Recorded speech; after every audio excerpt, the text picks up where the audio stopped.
Assalamualaikum warahmatullahi wabarakatuh. Pada kesempatan ini, kami akan mempresentasikan atau menjelaskan tugas dari mata kuliah Keamanan Informasi dan Jaringan. Yang dimana untuk tugas ini kami mengambil konsep keamanan jaringan komputer sebagai bagian dari sebuah sistem informasi. Sebelumnya, kami akan memperkenalkan diri terlebih dahulu. Saya atas nama Ali Mustafis dan teman saya Solahul Irsan. Jadi langsung saja ke materi yang pertama. Sebelum kita beranjak ke materi yang lebih jauh, baiknya kita harus tahu dulu apa itu konsep keamanan jaringan komputer sebagai bagian dari sebuah sistem informasi. Jadi keamanan jaringan komputer sebagai bagian dari sebuah sistem informasi ini sangat penting untuk menjaga validitas dan integritas data, serta menjamin ketersediaannya layanan bagi penggunanya. Sistem ini harus dilindungi dari segala macam serangan dan usaha penyusupan atau pemindaian oleh pihak yang tidak berhak. Komputer harus terhubung ke jaringan mengalami ancaman keamanan yang lebih besar daripada host yang tidak terhubung ke mana-mana. Dengan mengandalkan keamanan jaringan, risiko tersebut dapat dikurangi, teman-teman. Namun, keamanan jaringan biasanya bertentangan dengan akses jaringan. Jadi itu yang dimaksud dengan konsep keamanan jaringan komputer sebagai bagian dari sebuah sistem informasi. Kita lanjut ke slide yang kedua. Jadi di konsep keamanan jaringan komputer ini memiliki prinsip keamanan jaringan. Untuk prinsipnya ini dibagi menjadi 5. Yang pertama kerahasiaan, yang kedua integritas, yang ketiga ketersediaan, yang keempat authentication, yang kelima access control. Apa itu kerahasiaan? Kerahasiaan berhubungan dengan hak akses untuk membaca data, informasi, dan suatu sistem komputer. Dalam hal ini, suatu sistem komputer dapat dikatakan aman jika suatu data atau informasi hanya dapat dibaca oleh pihak yang telah diberi wewenang secara legal. Jadi itu prinsip yang pertama. Kemudian prinsip keamanan jaringan yang kedua adalah integritas. Integritas berhubungan dengan hak akses untuk mengubah data atau informasi dari suatu sistem komputer. Dalam hal ini, suatu sistem komputer dapat dikatakan aman jika suatu data atau informasi hanya dapat diubah oleh pihak yang telah diberi hak.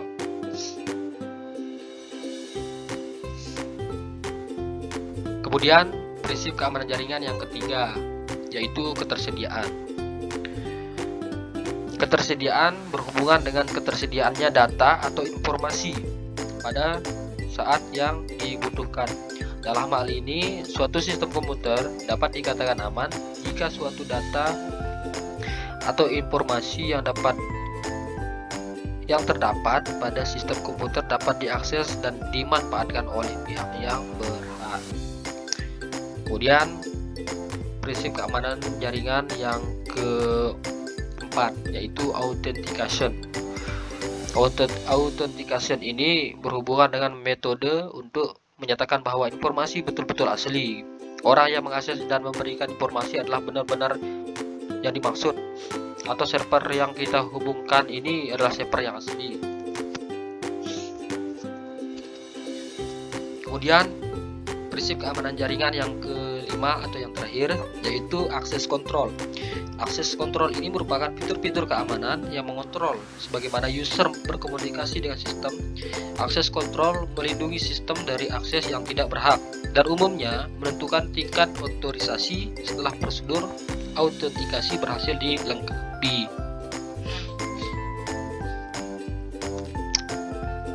Jadi itu prinsip keamanan jaringan.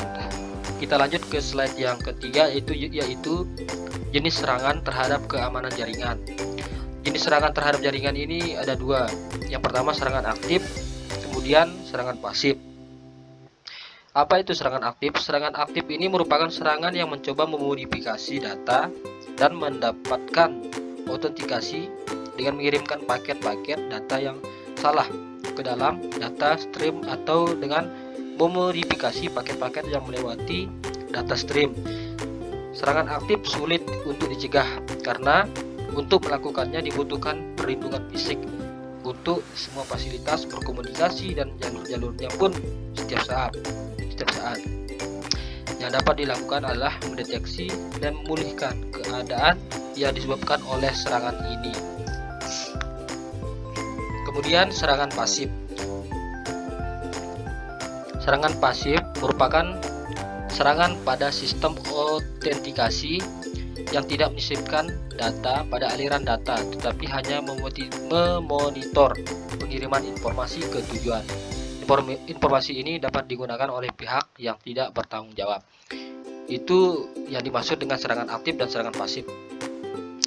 Kemudian kita beralih ke slide yang keempat, yaitu bentuk-bentuk ancaman, yang dimana bentuk-bentuk ancaman ini sangat banyak sekali.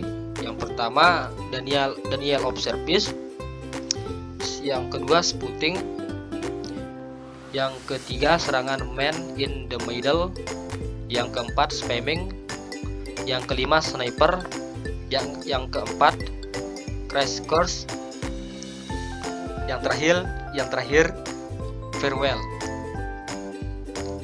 Jadi apa itu denial of service? Denial of service ini adalah salah satu ancaman keamanan jaringan yang membuat suatu layanan jaringan jadi macet. Serangan yang membuat jaringan Anda tidak bisa diakses dan membuat sistem Anda tidak bisa merespon terhadap traffic atau permintaan layanan terhadap objek-objek jaringan. Itu denial of service. Kemudian spooting. Spooting kadang-kadang digunakan untuk merujuk kepada kepala pemalsuan, penyisipan informasi palsu, atau menyesatkan dalam email, atau need news header. Header dipalsukan digunakan untuk menyesatkan penerima atau jaringan aplikasi mengenai asal dari pesan. Jadi itu yang dimaksud dengan spooting. Kemudian yang ketiga serangan man in the middle. Apa itu serangan man in the middle?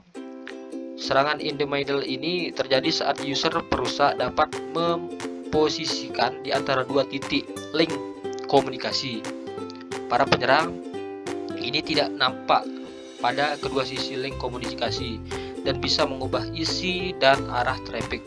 Dengan cara ini, para penyerang bisa menangkap logon, kredensial, bahkan mampu mengubah isi dari pesan kedua titik komunikasi ini. Kemudian bentuk ancaman yang keempat yaitu spamming.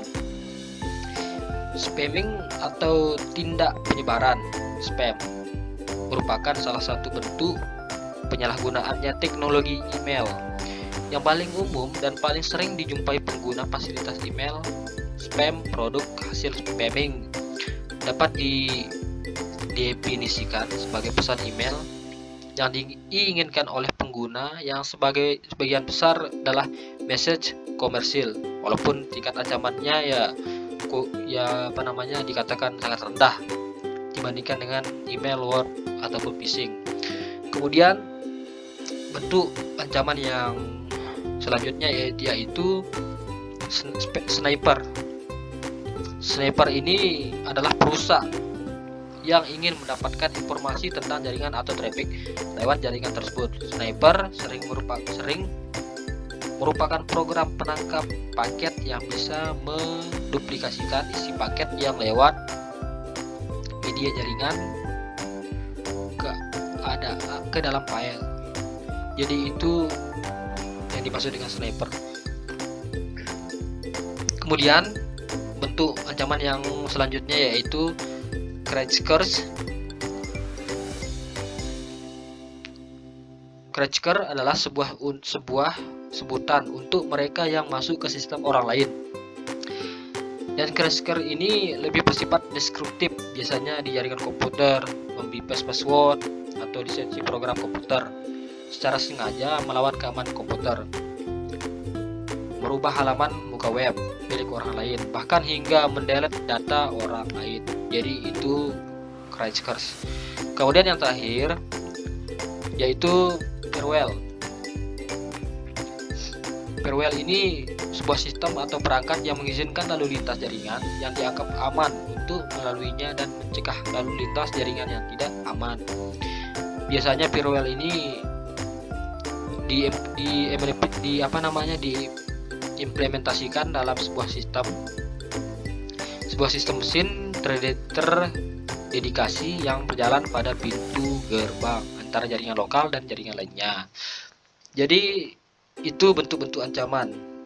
Kemudian kita beralih ke slide yang selanjutnya, yaitu jenis-jenis firewall.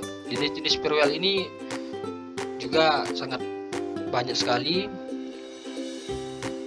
Yang pertama, firewall layar jaringan. Yang kedua, firewall layar aplikasi.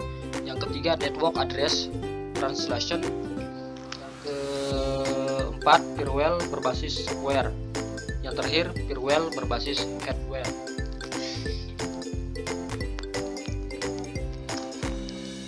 Yang pertama, firewall layar jaringan. Biasanya disebut dengan paket filter. Beroperasi secara relatif pada level rendah protokol TCP atau IP dengan tidak mengizinkan paket untuk melewati firewall kecuali paket tersebut cocok dengan set aturan yang ditetapkan. Kemudian firewall layar aplikasi. Firewall layar aplikasi bekerja pada level aplikasi TCP atau IP, memungkinkan menangkap semua paket yang berpergian ke atau dari suatu aplikasi. Firewall tersebut mampu menghadang paket, biasanya membuang paket tanpa memberikan balasan pada pengirim. Kemudian yang selanjutnya, network address translation. Network address translation ini metode untuk menghubungkan lebih dari satu komputer ke jaringan internet dengan menggunakan satu alamat IP. Kemudian yang selanjutnya, firewall berbasis software. Biasanya fitur ini ada pada suatu sistem operasi,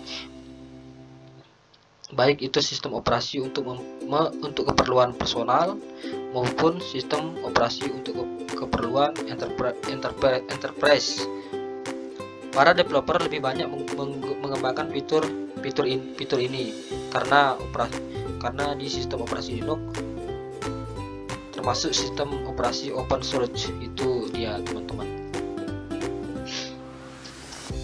Kemudian kita beralih ke slide yang ke-6, yaitu fungsi firewall. Yang pertama, fungsinya mengatur dan mengontrol lalu lintas jaringan. Kemudian melindungi sumber daya dalam jaringan internet. Kemudian zona demilitarisasi pada jaringan komputer.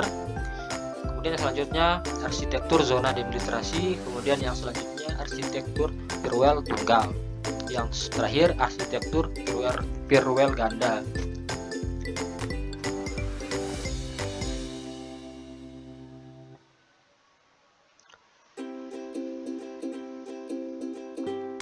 Jadi fungsi firewall ini yang pertama mengatur dan mengontrol lalu lintas jaringan. Fungsi yang pertama didapat dilakukan oleh firewall yang diizinkan untuk mengakses jaringan privat atau komputer yang dilindungi oleh firewall. Kemudian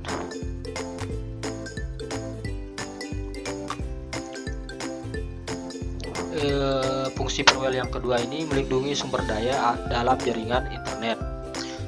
Salah satu tugas firewall adalah melindungi sumber daya dari ancaman yang mungkin datang. Kemudian zona demilitarisasi pada jaringan komputer. Penerapan zona demilitarisasi menjadi salah satu solusi untuk perlindungan jaringan internet suatu perusahaan atau organisasi dari gangguan pihak luar. Kemudian arsitektur zona demilitarisasi. Ada banyak cara yang berbeda untuk merancang sebuah jaringan dengan DMZ. Dua metode yang paling mendasar adalah dengan firewall tunggal, juga dikenal sebagai tiga model yang berkaki, dan dengan firewall ganda. Arsitektur ini dapat diperluas untuk menciptakan arsitektur yang sangat kompleks tergantung pada kebutuhan jaringan. Kemudian yang selanjutnya ada arsitektur firewall tunggal. Arsitektur firewall tunggal ini setidaknya ada 3 antarmuka. Jaringan dapat digunakan untuk membuat sebuah arsitektur jaringan yang berisi DMZ. Kemudian yang terakhir ada arsitektur firewall ganda. Pendekatan yang lebih aman adalah dengan menggunakan 2 firewall untuk menciptakannya DMZ. Jadi itulah presentasi kami. Mohon maaf jika ada kata-kata yang salah atau yang tidak jelas. Di sini kita sama-sama belajar. Sekian dan terima kasih. Wassalamualaikum warahmatullahi wabarakatuh.